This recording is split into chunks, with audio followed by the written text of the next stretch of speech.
The major parties continue to battle over who can best look after the mentally ill. A fortnight ago, Tony Abbott announced $430 million in extra funding, and the Gillard government will give a major boost to the sector in the federal budget tomorrow. If politicians are looking for an area to fund, mental health advocates say improving the way emergency departments manage the mentally ill is a good place to start. Michael Atkin reports. Heather Bradley landed roles as an actress in the TV police drama Blue Heelers and this short film. Get in there. Okay, give us one punch and hold it up here, okay? No, with your other arm. But the 26-year-old was struggling to rein in her substance abuse. One day she made a desperate call to police saying she was going to kill herself. She was taken to this emergency department at Box Hill Hospital in Melbourne's eastern suburbs. She had enough insight into her own mental stability, or lack of stability, I suppose, at that time, her mental being, that she needed to do something. And they did, and they took her to hospital. But unfortunately, she was discharged the next morning. A day later, Heather Bradley committed suicide. I love her dearly, and I miss her greatly. I miss those cheeky smile that she has. The big hugs that she would give me. It's such a tragedy.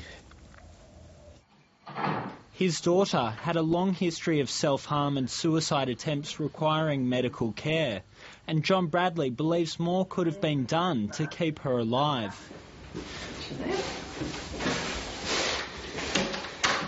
At St Vincent's Hospital in Sydney, they are trying to do more. You would have been given one of these little green cards last night, and we have this service for people who've come in through the emergency department who've either attempted self-harm or tried to kill themselves. The Green Card Clinic is a unique intervention program. It involves 3 sessions where patients are assessed psychologically, trial coping strategies and attempt to change their lifestyles. The clinic is now being implemented at an Adelaide hospital. We decided to try and fill a gap that we thought that was there, in that people are often only seen once after they've attempted suicide, and if they are deemed to be okay, that's really the end of it. And the first 2 weeks after someone attempts suicide or deliberate self-harm are the vulnerable period, so we thought this wasn't really enough. Frank is one of their patients. After a painful family reunion, he became depressed and attempted suicide. I just felt quite deflated that there was nothing really... It kind of highlighted that there was nothing really great happening in my life. The Green Card Clinic has helped him put the steps in place to keep going.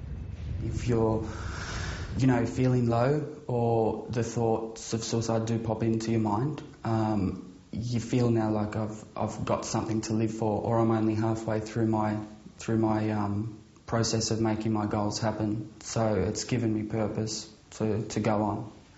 Frank's not alone in discovering that purpose. More than 2/3 of patients reported making significant life changes, including having a more positive attitude. Just 16% self-harmed again during their time at the clinic. John Mendoza was the federal government's top mental health advisor until he resigned in frustration over lack of funding. He told last year's Senate inquiry into suicide that public hospitals need to urgently change the way they handle these patients. The fact that about 1/3 of all suicides, based on the current numbers, are of people who have recently had contact with acute mental health services.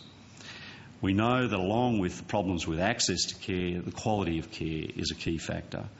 And unless we address the state of our public mental health services around this country, that proportion of suicide deaths, we will not change. The Senate inquiry agreed that emergency departments need to lift their game, recommending changes to training, staffing levels and follow-up support. What we see too often is that there is inadequate assessment, there is inadequate in-hospital treatment, and then there is discharge with no support service.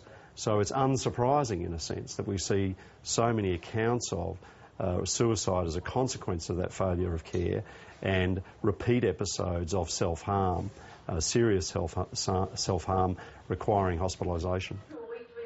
John Bradley agrees that the system is letting people down and says it needs to be fixed. Help these young people that are out there. They need help. They want help. Obviously, Heather wanted help.